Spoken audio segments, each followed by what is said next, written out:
தமிழகம் எங்கும் கிளைகள் கொண்ட Annamal institute of hotel management and hospital management படிப்பில் சேர்வதற்கான அட்மிஷன் நடைபெறுகிறது.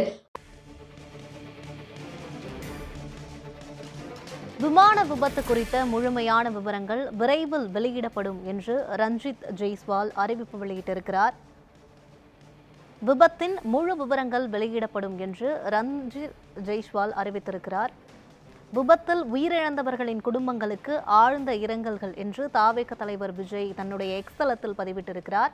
காயமடைந்தவர்கள் விரைவில் குணமடைய பிரார்த்திக்கிறேன் என்று தாவேக தலைவர் விஜய் தன்னுடைய எக்ஸ் தளத்தில் பதிவிட்டிருக்கிறார். தற்போது கிடைத்திருக்கக்கூடிய முக்கிய செய்தியாக பார்த்து வருகிறோம். இது குறித்த முழுமையான விவரங்களுடன் செய்தியாளர் திருலோகசந்தர் நம்முடன் இணைப்பில் இருக்கிறார். திருலோகசந்தர், விமான விபத்து குறித்த முழுமையான விவரங்கள் விரைவில் வெளியிடப்படும் என்று ரஞ்சித் ஜெய்ஸ்வால் அறிவிப்பு வெளியிட்டிருக்கிறார். இந்த விபத்து தொடர்பான மேலும் என்னென்ன விவரங்கள் தற்பொழுது கிடைத்திருக்கிறது, அதை பற்றி சொல்லுங்க. நிச்சயமாக யுவராணி, அகமதாபாத்திலிருந்து 242 பயணிகளுடன் லண்டன் நோக்கி புறப்பட்ட சர்வதேச விமானமானது விழுந்து விபத்துக்குள்ளானதில் தற்பொழுது வரை 170 பேர் சடலங்களாக மீட்கப்பட்டுள்ளதாக தகவல் வெளியாகியிருக்கிறது. இந்த விமான விபத்தில் தீப்பற்றி எரிந்து விமானம் விழுந்து 170 பேர் உடல் கருகி உயிரிழந்திருக்கிறார்கள். அந்த உடல்கள் எல்லாம் மீட்கப்பட்டிருக்கிறது. இந்த விமானத்தை பொறுத்தவரையில 242 பேரில் 215 பேர் எக்கனாமிக் கிளாஸ்லயும் 15 நபர்கள் பிசினஸ் கிளாஸ் பிரிவிலையும் பயணிச்சிருக்கிறார்கள். இதுல 217 நபர்கள் பெரியவர்கள், 11 பேர் சிறுவர்கள், 2 கைக்குழந்தைகளும் இந்த விமானத்துல பயணிச்சிருக்காங்க. அது மட்டும் இல்லாமல் குஜராத் மாநிலத்தினுடைய முன்னாள் முதல்வரும் இந்த விமானத்தில் பயணித்திருக்கிறார். மேலும் இந்த விமானத்துல 2 விமானிகள், அதாவது ஒரு விமானி, ஒரு துணை விமானி, 10 ஊழியர்கள் உட்பட 242 பேர் பயணம் செய்தார்கள். இதுல 169 பேர் இந்தியர்கள், 53 பேர் இங்கிலாந்து நாட்டை சேர்ந்தவர்கள், ஒருவர் கனடா நாட்டை சேர்ந்தவர் என தெரிய வந்திருக்குது. இந்த விபத்துல தற்பொழுது வரை 170 உடல்களானது மீட்கப்பட்டிருக்கிறது. குறிப்பாக இந்த விமானம் விழுந்து நொறுங்கிய இடமானது அகமதாபாத் சர்வதேச விமான நிலையத்திற்கு அருகில் இருந்த பிஜே மருத்துவ மாணவர் விடுதியில தான் இந்த விமானமானது விழுந்திருக்குது. அந்த தனியார் மாணவர் விடுதியினுடைய கீழே இருக்கக்கூடிய அந்த உணவகம், அதாவது மாணவர்கள் உணவு இருந்தக்கூடிய அந்த கேண்டீன் பகுதியில தான் இந்த விமானமானது நேரடியாக விழுந்து விபத்துக்குள்ளா இருக்குது. இந்த விபத்து ஏற்பட்ட சமயத்துல அந்த விடுதியினுடைய உணவருந்தும் அறையில கிட்டத்தட்ட 50க்கும் மேற்பட்ட மருத்துவ பயிற்சி மாணவர்கள் உணவருந்தியதாக கூறப்படுது. அதுல சில பயிற்சி மாணவர்கள் உயிரிழந்திருக்கிறார்கள் என்ற ஒரு தகவலும் வெளியாகி இருக்குது. இதுவரைக்கும் அந்த விடுதியிலிருந்து எத்தனை நபர்கள் உயிரிழந்தார்கள் என்ற முழுமையான விவரங்கள் கிடைக்கப்பெறவில்லை. அதே சமயம் இந்த விமானமானது நேரடியாக அந்த விடுதியின் மீதுதான் விழுந்து அந்த விடுதி முழுவதுமே பற்றி எரிந்திருக்கிறது. அந்த தீயணைப்பு வாகனங்கள் எல்லாம் அந்த தீயை அணைத்திருக்கிறார்கள். விடுதியினுடைய சுவர்கள் இடிந்து உட்புறமாக விழுந்திருக்கிறது. இந்த விமானத்தின் சில பகுதிகள் விடுதியின் உள்ளே இருக்கிறது. இந்த விடுதியில படிக்கக்கூடிய மருத்துவம் படிக்கக்கூடிய மாணவர்கள் இருக்கிறார்கள். அது மட்டும் இல்லாமல் பயிற்சி மருத்துவர்களும் அந்த விடுதியில தங்கி இருக்கிறாங்க. சரியாக 1:40 மணி அளவில் இந்த விபத்து நடக்கக்கூடிய சமயத்தில் அது மதிய உணவு இடைவேளை நேரம் என்பதால் மாணவர்கள் எல்லாம் அந்த சமயம் அந்த விடுதியில் உணவு அருந்திட்டு இருக்காங்க. இந்த சமயத்துலதான் இந்த விபத்தானது நிகழ்ந்திருக்கிறது. தற்பொழுது வரை இந்த விபத்தில் இருந்து 170 உடல்களானது மீட்கப்பட்டிருக்குது. மேலும் காயமடைந்தவர்கள் எல்லாம் மீட்கப்பட்டு வராங்க. அது மட்டும் இல்லாமல் உயிரிழந்தவர்களுடைய உடல்கள் அடையாளம் காணப்படுவதற்கு உண்டான நடவடிக்கைகள் எல்லாம் மேற்கொள்ளப்பட்டு வருகிறது.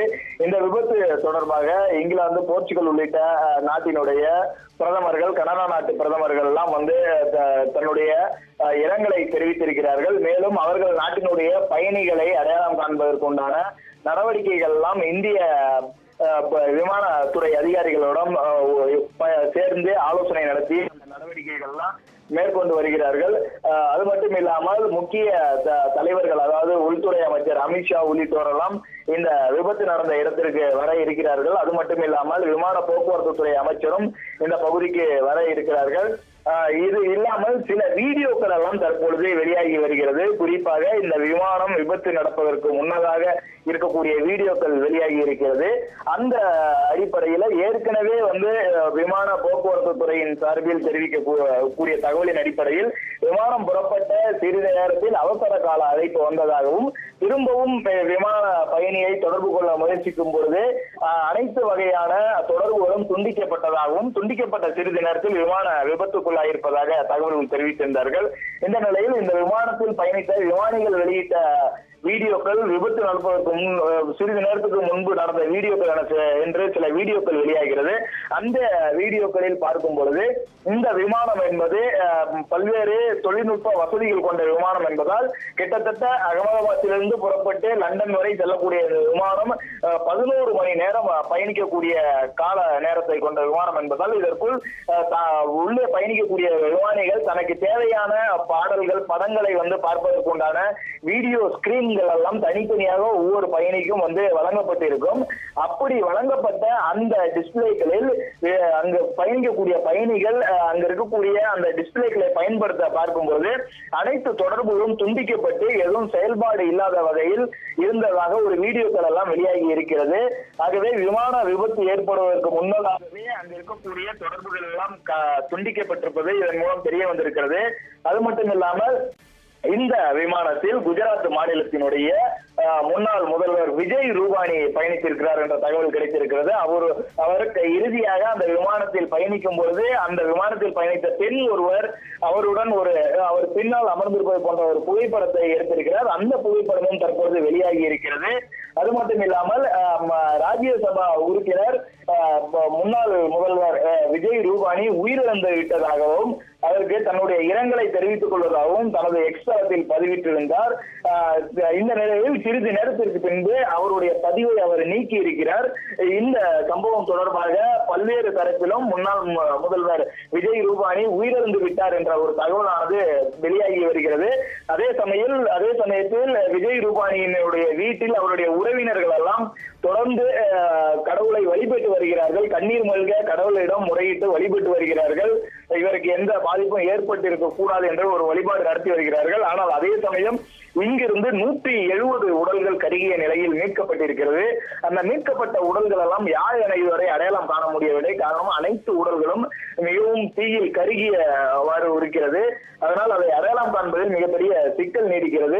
தொடர்ந்து இந்த விமான விபத்து காரணமாக அகமதாபாத்திலிருந்து சர்தார் வல்லபாய் பட்டேல் சர்வதேச விமான நிலையத்திலிருந்து விமான போக்குவரத்து முற்றிலும் நிறுத்தப்படுவதாக அறிவித்திருந்த நிலையில் தற்பொழுது மீண்டும் இந்த விமான சேவையானது சரியாக 5 மணியிலிருந்து துவங்குவதாக அறிவிப்பு வெளியிட்டிருக்கிறார்கள். தற்பொழுது அந்த விமான போக்குவரத்து சேவை துவங்கி இருப்பதாகவே நமக்கு தெரிகிறது. யுவராணி,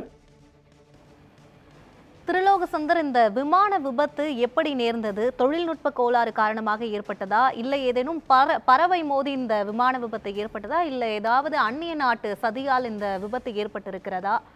அதை பத்தி சொல்லுங்க. நிச்சயமாக இந்த விமானத்தை சர்வதேச விமான நிலையம், அதாவது சர்தார் வல்லபாய் பட்டேல் சர்வதேச விமான நிலையத்திலிருந்து சரியாக 1:38 மணிக்கு புறப்பட்டு இருக்கிறது. விமானம் புறப்பட்ட ஒரு 4 நிமிடங்களில், அதாவது அடுத்த 1 நிமிடங்களில் அவர்கள் நேரடியாகவே விமான நிலையத்தை தொடர்பு கொண்டு அவசர கால அழைப்பை தொடர்பு கொண்டிருக்கிறார்கள். உடனடியாக விமான நிலையத்திலிருந்து மீண்டும் விமானத்தை தொடர்பு கொள்ள முயற்சி இருக்கும் பொழுது அனைத்து வகையான தொடர்புகளும் துண்டிக்கப்பட்டிருக்கிறது. அடுத்த 2 நிமிடங்களில் இந்த விமானமானது கீழே விழுந்து தீப்பற்றி எழுந்திருக்கிறது. இந்த விமானத்தை பொறுத்தவரையில் இந்த விமானத்தை இயக்கிய பயணிகள் 8000 மணி நேரங்கள் விமானத்தை இயக்கிய அனுபவம் கொண்ட ஒரு அனுபவம் வாய்ந்த விமானி என்றும் மிக சிறப்பான விமானி என்றும் தெரிவிக்கப்பட்டிருக்கிறது. அதனால் விமானிகளின் தவறுதலால் இந்த விபத்து நடந்திருக்க வாய்ப்பில்லை என கூறப்படுகிறது. காரணம் இது போன்ற ஒரு சர்வதேச விமானமானது விமான நிலையத்திலிருந்து புறப்படுவதற்கு முன்பாக அனைத்து வகையான தகவல் தொடர்புகள் முதல் அனைத்து வகையான சோதனைகளும் மேற்கொள்ளப்பட்டுதான் இந்த விமானம் இங்கிருந்து புறப்படும். குறிப்பாக விமானங்கள் குறிப்பிட்ட நேரத்தை காட்டிலும் சிறிது நேரம் அவகாசம் எடுத்துதான் விமான நிலையத்திலிருந்து புறப்படும் என தெரிவிக்கிறார்கள். காரணம் இதற்கான அந்த முன்னேற்பாடு பணிகள் முதற்கட்ட ஆய்வுகள் எல்லாம் தீவிரமாக ஆய்வுக்கு உட்படுத்தப்பட்ட பின்புதான் இந்த மாதிரியான சர்வதேச விமானங்கள் எல்லாம் புறப்படும் என தெரிவிக்கப்படுகிறது.